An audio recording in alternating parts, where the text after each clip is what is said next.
Bonjour à tous et bienvenue dans cette nouvelle Vendée en direct. Aujourd'hui, nous allons faire à la fois un bilan et les perspectives d'une très très belle association. Vous allez voir, on part du côté de Fontenay-le-Comte aujourd'hui pour parler d'Armulette. Armulette, c'est donc une structure qui s'est intéressée notamment ces derniers mois beaucoup aux seniors pour essayer d'apporter un petit peu la culture chez eux et surtout pour rompre l'isolement au cours d'une année qui n'a vraiment pas été du tout comme les autres. Pour en parler, je reçois la déléguée générale d'Armulette, c'est Frédéric Millet-Grolot. Bonjour Frédéric. Bonjour. Et à vos côtés, il y a la chargée d'accueil d'Armulette, donc la personne qui est vraiment en contact avec le public, et c'est Corinne Descottes. Bonjour Corinne. Bonjour.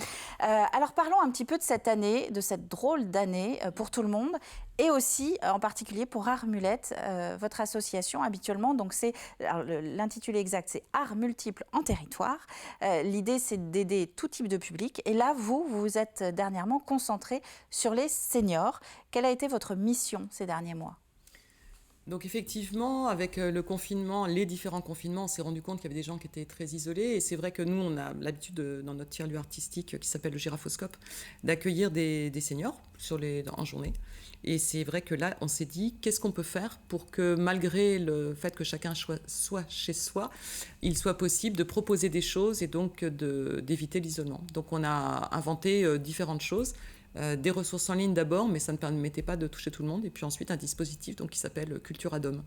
Donc l'idée, c'était vraiment d'aller chercher le senior qui était obligé de rester à la maison, qui n'avait plus de contact forcément soit avec ses proches ou même avec ses voisins, donc ses proches géographiques. Et donc là, d'aller lui apporter un petit peu de nourriture intellectuelle, c'est ça ?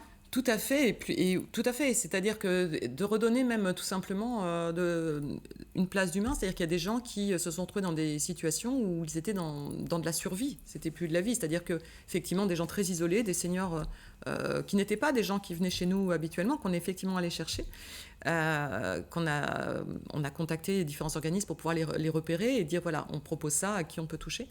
Et effectivement des gens qui se sont très vite. Alors c'est Corinne peut-être qui pourra en parler le mieux, mais qui va nous détailler effectivement. Mais qui ont pu manifester que le fait de leur apporter de la culture à domicile, c'était leur redonner de l'humanité. C'est-à-dire effectivement, on n'était plus simplement dans de la survie alimentaire, qui est évidemment indispensable et nécessaire, mais on parle de culture essentielle ou non essentielle. Et bien là, la culture nous a paru essentielle pour effectivement permettre à chacun de continuer à rêver, à se projeter, à partager, puis avoir un lien humain tout simplement. Alors justement, Corinne, quelle forme ça a pris ce type d'intervention ? Nous les avons contactés dans un premier temps via des histoires contées au téléphone par une comédienne, Céline Cossard. Et puis très rapidement, ensuite, nous avons mis en place des visites à domicile sur la base d'un support informatique, d'une tablette, avec des thématiques que l'on développait chaque semaine, sur des thèmes aussi variés que la danse, le cirque, l'art brut, enfin des sujets qui permettent tout simplement un échange, une base de conversation, d'échange, de partage, permettant d'évoquer des souvenirs ou tout simplement même, de vraiment passer un du bon échange temps avec un humain en face de soi. Absolument. Je voudrais qu'on revienne un petit peu sur ce que vous avez dit au début, ce qui s'appelle ces consultations, c'est ça, de véritables consultations des comptes au téléphone. Oui. Vous aviez des personnes qui appelaient les seniors pour raconter des histoires, c'est ça ? Alors tout à fait. Nous, Armulette, encore une fois, art multiple, mais on est très soucieux aussi d'accompagner des artistes. C'est-à-dire qu'on a aussi, on sait combien ça a été difficile aussi pour eux. Et du coup, on a demandé à une professionnelle, effectivement, Céline Cossard de la Fabrique des Échos, de compter par téléphone. Et donc, ça s'est déroulé sur plusieurs mardis matins, où effectivement Corinne en amont proposait cette semaine vous avez cette possibilité-là, et donc les gens s'inscrivaient. Et c'est vrai que c'est quelque chose qu'on va continuer à développer. Alors moins cet été, mais dès que l'automne va repartir, parce qu'effectivement c'est une façon d'avoir quelque chose il y a eu des échanges très beaux aussi avec la comédienne. Après, elle prenait le temps d'échanger avec les personnes, et clairement ils en redemandent, et certains ça a été vraiment des bulles d'oxygène. On a eu de très beaux témoignages aussi là-dessus. Des très beaux retours comme cela m'a touché l'âme, ou j'ai fermé les yeux et je visualisais tout, des retours très forts. C'est vraiment l'art à domicile, là, la culture à domicile qui vient à la rencontre des personnes. Et alors l'étape suivante, vous l'avez dit, donc ça a été aussi d'aller à nouveau dans le domicile, d'aller chez les gens. Donc des visites d'une heure. Et là c'est vous, je crois, Corinne, qui avez fait les déplacements. Et d'autres collègues également. Et comment ça se passait alors ? Donc, de la même façon, on planifie le rendez-vous et on se rend au domicile sur un support informatique, une tablette, une thématique développée chaque semaine, donc une proposition, un choix de thématiques.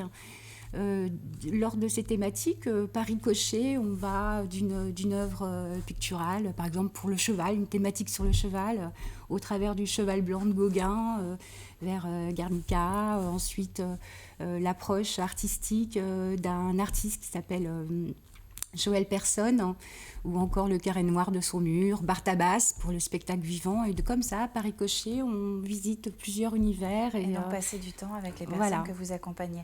L'émission passe très vite. On arrive bientôt au terme de cette vendée en direct. Je voudrais juste donner un mot quand même sur cet après. Parce qu'on disait, il y a eu un avant et un après pour Armulette de cette crise sanitaire.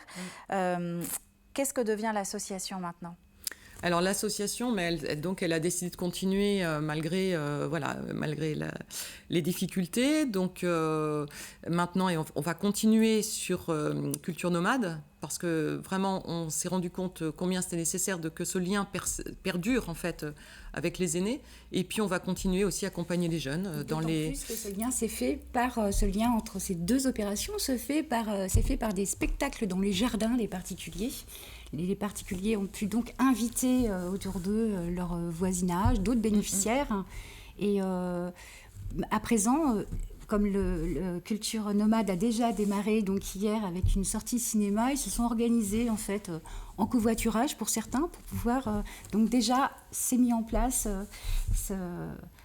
ce tissage de liens, ce retissage de liens. Ces visites que vous avez organisées pendant les périodes de confinement ont permis finalement à des personnes de se rencontrer de manière indirecte et maintenant de participer à vos activités à Armulette ensemble, alors qu'elles ne se connaissaient pas avant. Voilà. Et on continuera du coup à domicile pour certains, parce qu'il y a des seniors qui ne peuvent pas se déplacer, mais à domicile, ça pourra être avec d'autres. Et du coup, on recrée quand même le lien va perdurer et on va continuer la culture pour tous partout où ce sera possible. Eh bien, merci Frédéric, merci Corinne.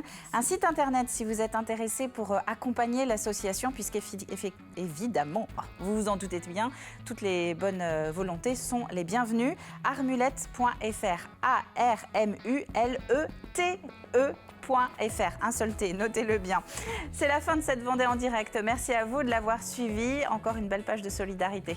On se retrouve très prochainement pour une nouvelle découverte dans le département.